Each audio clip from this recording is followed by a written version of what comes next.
all-time favorite meals. I know not everyone agrees, but it was also recently brought to my attention, thank you, Susan, that not everybody knows how to order sushi gluten-free, that you get diagnosed with celiac disease, and then you're afraid that, you don't really know what is okay and what's not okay. So I wanted to give you my 6 steps / 6 rules when ordering gluten-free sushi. So here goes. Step 1, find your favorite local sushi haunt. It's really best to have these places nailed down so you can develop a relationship with them.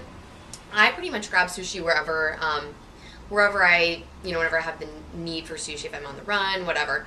And I'm pretty comfortable with it. I feel like, I dare call myself a pro, but I kind of feel pretty comfortable with ordering sushi these days. So, but it's best to become a regular at 1 or 2 places in your neighborhood or, around town so that the staff learns, about you and knows you. So when you come in, you don't have to go through your entire shtick about being gluten-free every time. Step 2, explain to them that you can't have gluten, what it is, and who you are.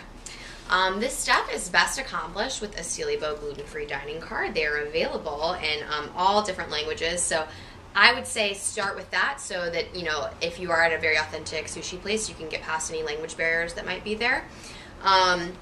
Also, if you live in NYC or anywhere else that you might be able to have sushi delivered, it's quite a luxury here. Make a face-to-face with the place that you're going to be ordering sushi from. I order sushi from the same place maybe once a week, and the first time when I moved in, I walked over and I said, this is my name, this is where I live, this is my apartment number, this is what I can't have on my card, and I'll order from you guys a lot. I just want to make sure you guys can work with me. So we talked, we got through kind of all the things I could and couldn't have. We talked about cross-contamination, I talked about soy sauce and such, which I'll get to later. But I would definitely make a personal relationship with someone face-to-face if you are going to be ordering delivery sushi. Let's see. Also, it's important that you understand that this is a big thing. It is a harder thing to deal with than a regular patron, so I do encourage you to tip well. And if you walk into a restaurant and they don't seem understanding or don't act like they can accommodate you, leave. And I know that sounds pretty harsh, but seriously leave. It's not worth you getting sick, and there's always another sushi place somewhere. So that is step 2. Step 3, understand the basic no's. Now this part will be very important, so pay close attention. These are the things you definitely cannot have at a sushi restaurant. Number 1, sauces are tricky. Stay away from rolls with eel in them because they often come with an eel sauce, and that oftentimes has soy sauce in it. So any kind of sauce most of the time will have soy in the sauce. Imitation crab is made with wheat protein. One more time. Imitation crab is made with wheat protein. 99.9% of all sushi places in the States use imitation crab in any of their crab rolls, including California roll, crab avocado roll. So, very, very, very rarely you will find some place that uses real crab, but it's come very, very standard that imitation crab is used across the market, regardless if it's a fine dining restaurant or just a run-of-the-mill, restaurant around the corner. Let's see here. Tempura or anything crunchy, both knows. That means tempura shrimp and crunchy spicy tuna, my old favorite. None of that.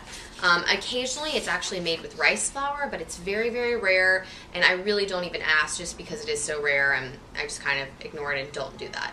Spicy mayo is a no in my book. First, you don't know the source of the mayo and the vinegar, and it could be malt vinegar. It's, again, rare, but I have actually gotten sick from malt vinegar in mayonnaise. And the spicy paste, which took me a long time to figure this out, the spicy paste to make spicy mayo oftentimes contains soy sauce. Who knew? I didn't until recently. Another no, sake bombing. If you know what it is, then you probably already know you can't do it. Moving on. Soy sauce. This is a no, no, no, no, no. It's made from wheat. I know, seriously, wheat isn't everything. Literally, my notes say, I know, seriously, can we lay off the wheat, please? Yeah. So if you're eating any of these ingredients without a reaction at your local sushi place, it means one of 2 things. 1, it means your sushi place is amazing and should be the poster child for all gluten-free sushi places ever. Or 2, it means you're getting minuscule traces of gluten in your diet where you're not actually having a full-blown reaction. And I just want to remind you, if you do have celiac disease, even the tiniest flake of a crumb of anything, of gluten, whether you have a physical manifestation of symptoms or not, you are still experiencing villus atrophy, which is still causing damage to your body. So just remember that. So check with your sushi place to make sure you're safe. Okay.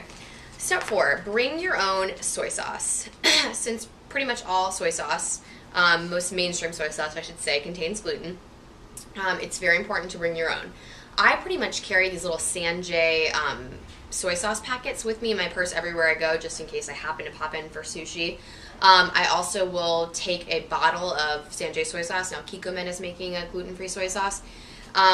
And I will pull it out of the table and just use it like everybody else uses soy sauce. It's not a big deal. I felt weird about it the first time, but now I don't really feel very weird about it anymore.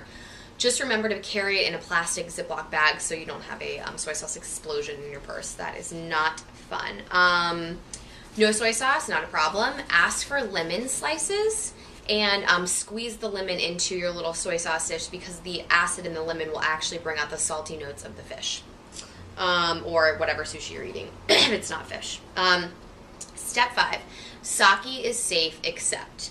Sake is a traditional Japanese rice wine. Some people love it, others really, really hate it. I really enjoy having sake with my sushi. I don't always do it, but a lot of times I do. And sake is safe, obviously, because it's made from rice, but except for ones that are have rice syrup or other barley additives included. I know it's crazy to hear rice syrup and it's actually made from barley. Don't be afraid, just be proactive. I have actually never come across a sake in any restaurant that has these additives in them, but obviously it does exist. Be careful and always ask for the bottle first so you can read it yourself before actually drinking it. And step 6, finally, do what makes you feel comfortable. For example, I have read about 1 million forums. I've read cookbooks, medical journals, websites, whatever, about wasabi and pickled ginger, trying to find opinions on it. Now, pretty much everything says, I'd say 99% of everything says wasabi is fine, pickled ginger is fine. I will sit and watch celiacs eat these things in front of me, but for some reason, I'm just not down with the wasabi and the pickled ginger. I don't know how it was made. I don't know if there's cross-contamination, so I just asked for it to not be on my plate. Granted, I'd probably be fine, but I don't really like to take these risks. So I want you to know that whatever makes you feel comfortable eating out should be a luxury. It should make you feel comfortable. You should enjoy your time there and not be ridden with anxiety. So if you're like me, you ask for no wasabi and ginger on the plate, and you go about your meal, and it's not a big deal. So I just want you to know that you should make an environment for yourself that you feel comfortable in. So those are my tips for eating gluten-free sushi. I hope this is very helpful. Thanks again, Susan, for the idea. And yeah, that's all for now. Happy Friday, everyone. Hope everyone's doing well. And as always, it's from Have Not to Have and Gluten-Free Dining. Thanks for watching.